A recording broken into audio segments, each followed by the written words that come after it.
வணக்கம். Welcome to my channel. இன்னைக்கு நம்ம பாத்துல நிறைய தூள் வடை இருந்தது. ஸோ அதை அப்படியே எண்ணெயில் போட்டு பொரிச்சிடலாம். உங்களுக்கு எடுக்கிறது கஷ்டம். அதனால் இந்த மாதிரி ஒரு நெட்டு வாங்கி வச்சுருந்தலாம். இது எல்லாத்துக்குமே சௌரியமாக இருக்கும். இந்த நெட்டை வந்து அப்படியே சுடுற எண்ணெயில் வச்சுட்டு நம்ம அப்படியே முக்கி எடுத்துடலாம் போதும். அந்த எல்லா வடாமும் அதிலே பொரிஞ்சிடும். நம்ம அப்படியே எடுக்கிறது ஈஸியாக இருக்கும். இல்லாட்டா இந்த தூள் வடாத்தெல்லாம் பொரிக்கிறது ரொம்ப கஷ்டமாக இருக்கும். வடாத்தை வேஸ்ட் பண்ணுறதுக்கும் மனசால. ஸோ இதே மாதிரி இந்த நெட்டு வாங்கி வச்சுருந்தலாம். தூள் வடாலாம் பொரிக்கிறதுக்கு யூஸ் பண்ணலாம். இன்னொன்று வந்து வாங்குறோம் இல்லையா, மூங் தால், அதெல்லாம் வந்து இந்த நெட் இருந்தால் நம்ம ஆற்றுலே பண்ணலாம். சாதாரணமாக பயத்தம்பருப்பு ஒரு 2 மணி நேரம் ஊற வச்சுட்டு அதை நல்லா வடிகட்டியில் போட்டு வடிகட்டிட்டு நல்லா துணியில் பரப்பி நல்லா காய விட்டுட்டு அதுக்கப்புறம் வந்து நம்ம இந்த இதில் போட்டு பொரிச்சு எடுத்துடலாம்.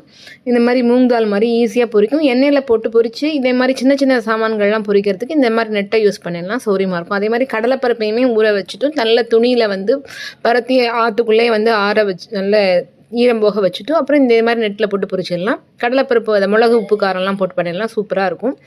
ட்ரை பண்ணி பாருங்க. நெட்டை வச்சு மூங் தாலும் கடலைப்பருப்பையும் வந்து எப்படி வறுக்கிறதுன்னு நெக்ஸ்ட் வீடியோவில் சொல்கிறேன். தேங்க்யூ ஃபார் வாட்சிங் மை சேனல்.